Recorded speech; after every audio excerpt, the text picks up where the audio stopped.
go order something, you gotta wait 10 days to get it. All the parts. It's very expensive.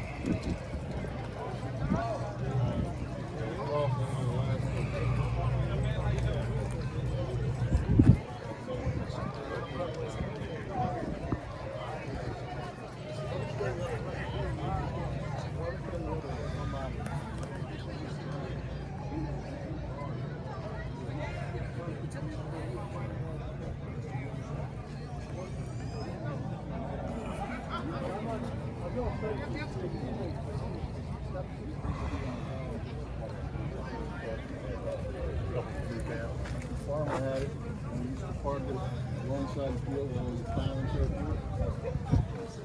the body was so right now, but we actually have 2x4s between the frame and the tire. All right?